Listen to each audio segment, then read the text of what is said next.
It's kind of wild, isn't it? How fraud just uh, never seems to stop evolving. You think you've got a handle on it, and then something new, something trickier pops up. It really does move fast. Yeah. And, well, that brings up something interesting about credit unions, right? Their whole structure is built on cooperation. Exactly. They compete, sure, but underneath there's this people helping people idea. Not always the case elsewhere. Yeah, that whole cooperative thing, it's definitely different. And it makes you ask, okay, how can they actually use that cooperation, that spirit, to fight back against these, really sophisticated fraud attacks we're seeing now? Mm-hmm. That's exactly what we're digging into today. That's the plan. We've got this article, Why the Future of Fraud Prevention for Credit Unions is Cooperative and On-Chain.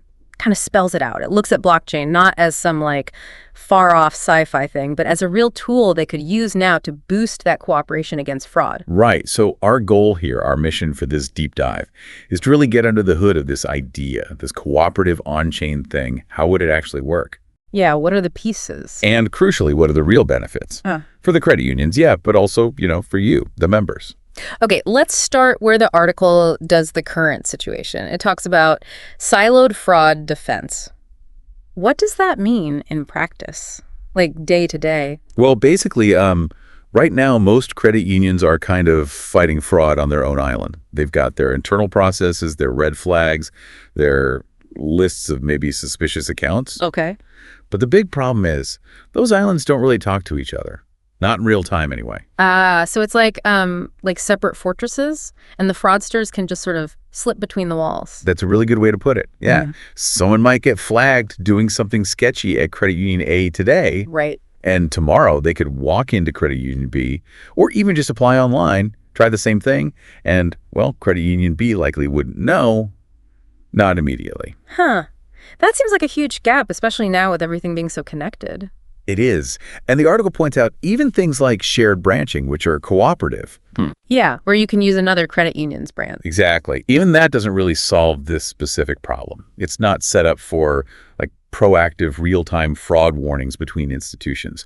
Maybe a report gets filed later, but the damage might already be done. Okay, so the problem is pretty clear. These isolated defenses are struggling. So what's this proposed solution, the shared on-chain system? Let's unpack on-chain. What are we talking about here? So on-chain just means using blockchain technology. The article mentions specifically a private subnet.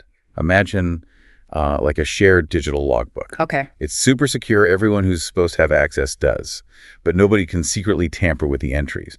And private subnet means it's not some public free-for-all. It's just for the participating credit unions, a members-only club, essentially. Got it. Secure, shared, but controlled access, not like Bitcoin where anyone can look. Precisely. And then there's this concept of an on-chain digital identity.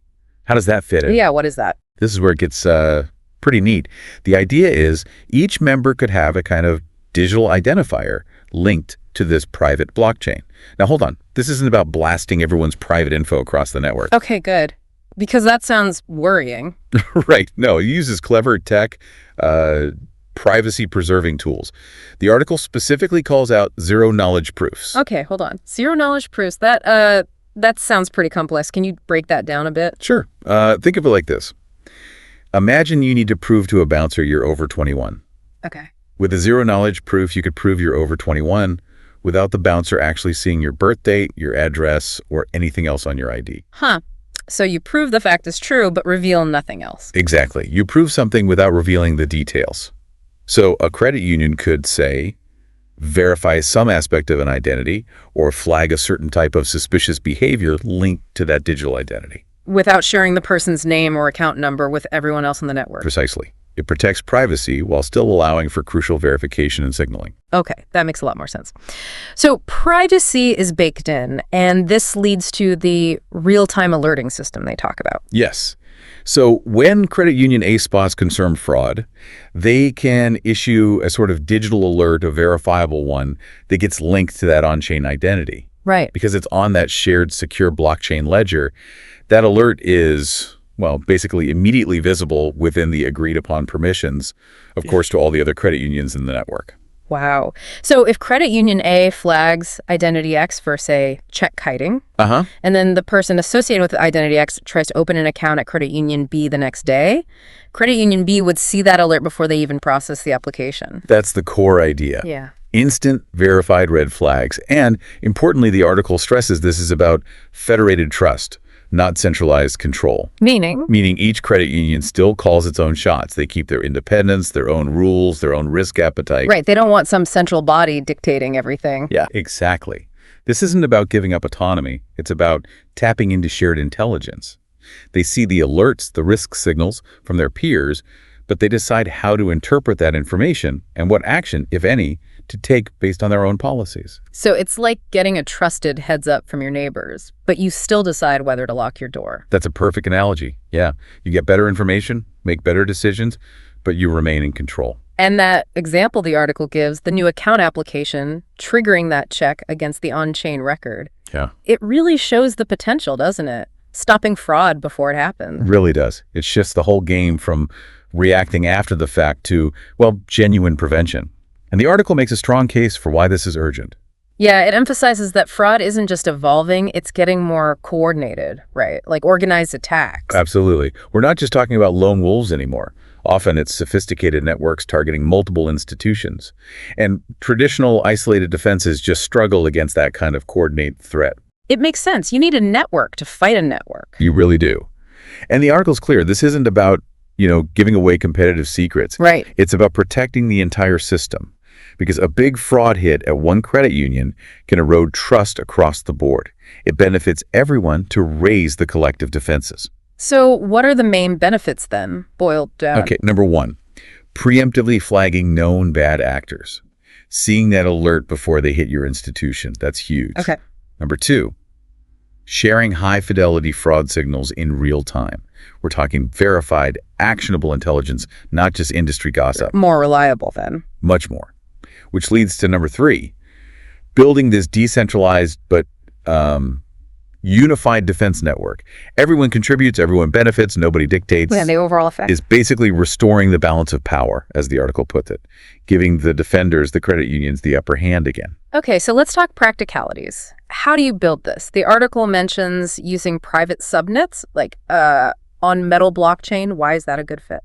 Well, private subnets give you the core benefits of blockchain. That's security, the inability to tamper with records, transparency within the group. Right, the stuff that makes blockchain appealing. Exactly. But it does it in a controlled, permissioned environment. This handles the privacy and regulatory concerns that credit unions would rightly have about using a totally public chain. It's their own secure corner of the blockchain world. Like their own private, shared digital infrastructure. That's a good way to think about it.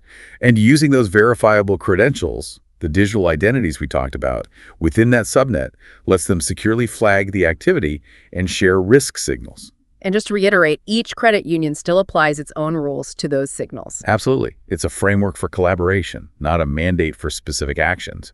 It respects their autonomy. It really does tie back nicely to that core credit union idea, doesn't it? People helping people, becoming like credit unions protecting credit unions using tech. It's a really interesting evolution of that principle, yeah. Using modern tools to strengthen that foundational cooperative spirit. And, the article mentions the network effect. Right. The more that join, the stronger it gets. Exactly. But it's not just about size. It's about the quality and breadth of the shared intelligence. Every participating credit union makes the shield stronger for everyone else. Okay, so if we were to sum it all up, what's the big takeaway here? For me, the main point is that this cooperative on-chain model looked like a really powerful way forward for credit unions fighting fraud.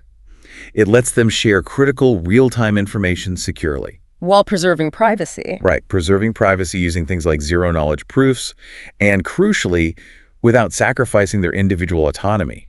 It's leveraging their natural cooperative advantage with technology to tackle a problem that's just getting tougher and tougher. It certainly sounds like a promising approach. It really makes you think, doesn't it? This whole idea of shared intelligence, decentralized trust, applied here to credit union fraud. Could that model work elsewhere? Think about other areas where you have groups needing collective security, but also needing to protect individual privacy or autonomy. What other industries, what other kinds of challenges might benefit from this kind of tech-driven cooperation? Definitely food for thought.